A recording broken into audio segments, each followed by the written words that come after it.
Gachibowli PS పరిధిలో మరో software సంస్థ బోర్డు తిప్పేసింది. ఇప్పుడు ప్రస్తుతం అది వైరల్ గా మారుతుంది. ఇక ఉద్యోగాలు ఇప్పిస్తామంటూ కూడా సాఫ్ట్వేర్ ఉద్యోగులకి ట్రైనింగ్ ఇచ్చి మరి మోసాలకు పాల్పడింది. Puropal creations and IT solutions company training ఇచ్చి ఉద్యోగాలు ఇప్పిస్తామంటూ నిరుద్యోగులకు గాలం వేసి బాధితుల నుంచి విడతల వారీగా డబ్బులు వసూలు చేసింది.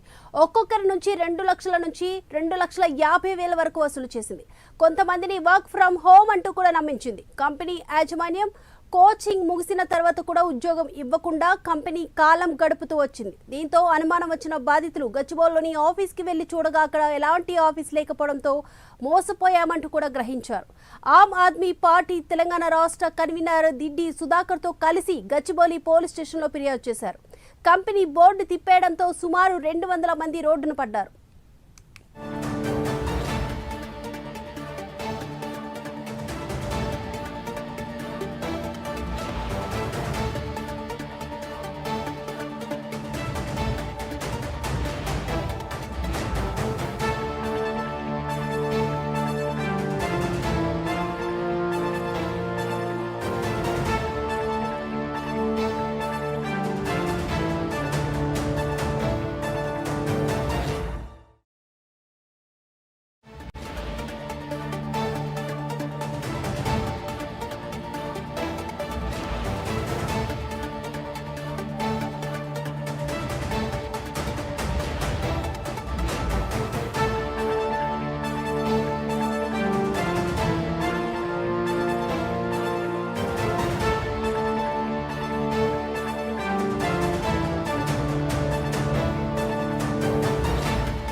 గచ్చిబౌలి పిఎస్ పరిధిలో మరో సాఫ్ట్వేర్ సంస్థ బోర్డు తిప్పేసింది. ఉద్యోగాలు ఇప్పిస్తామంటూ కూడా మోసాలకు పాల్పడింది. Puropal creations and IT solutions company. ఈ అంశానికి సంబంధించి ఓవరాల్ అప్డేట్స్ అందించడానికి మా ప్రతినిధి ప్రవీణ్ సిద్ధంగా ఉన్నారు. Praveen.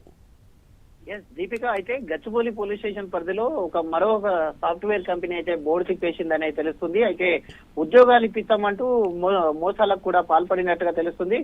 ప్యూరోపాల్ creations and IT solution అనే పేరు మీద ఒక ఐటీ సంస్థను అయితే రూపొందించేసి అక్కడ ఉన్నటువంటి ఎవరైతే స్థానికులు అక్కడ ప్రజలు ఉంటారో వాళ్ళని ట్రైనింగ్ ఇచ్చి ఉద్యోగాలు ఇప్పిస్తామంటూ నిరుద్యోగులకు స్టూడెంట్స్ కు గాలం వేసినట్టుగా కూడా తెలుస్తుంది. ఈ కంపెనీలో సాఫ్ట్వేర్ కంపెనీ అంటూ వాళ్ళని నమ్మబలికింది. వాళ్ళకు కావాల్సినటువంటి ఐడి కార్డులు అండ్ ఏదైతే జాయినింగ్ పత్రాలు ఉంటాయో వాటిని అన్నింటినీ కూడా సృష్టించేసి వీళ్ళందరినీ కూడా మోసం చేసిందని తెలుస్తుంది.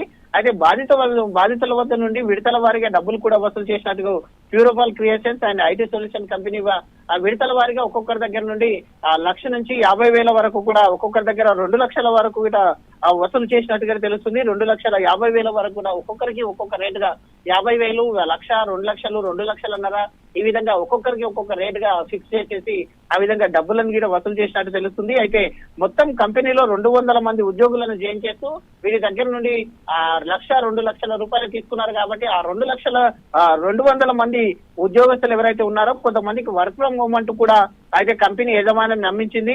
కోచింగ్ ముగించిన తర్వాత కూడా కోచింగ్ 6 నెలల కోచింగ్ ఉంటుందని చెప్పేసి అక్కడ క్రియేట్ చేసిన క్రమం లోపల కోచింగ్ తర్వాత కూడా జాబ్ ఎప్పుడు వస్తుందంటూ ఫోన్ లో సంప్రదించగా రేపు మాపు ఆయన దాటవేస్తున్న క్రమం లోపలనే అక్కడ ఉన్నటువంటి సంస్థకు వీళ్ళకు ఎవరైతే ఉన్నారో వాళ్ళ డౌట్ వచ్చిన తర్వాత సంస్థ దగ్గరికి వెళ్లి చూడగా ఆ సంస్థ మొత్తం అక్కడ ఆ బోర్డు తిప్పేసినట్టు తెలుసుకోవడంతో అయితే వీళ్ళందరూ మోసపోయామంటూ కూడా అయితే వీళ్ళందరూ కలిసేసి ఆమ్ ఆద్మీ పార్టీకి చెందిన తెలంగాణ రాష్ట్ర కన్వీనర్ డాక్టర్ దిడ్డి సుధాకర్ రెడ్డితో కలిసేసి వీళ్ళందరూ కూడా అయితే గచ్చిబౌలి పోలీస్ స్టేషన్ లో పోయేసి కంప్లైంట్ కూడా ఇవ్వడం జరిగింది.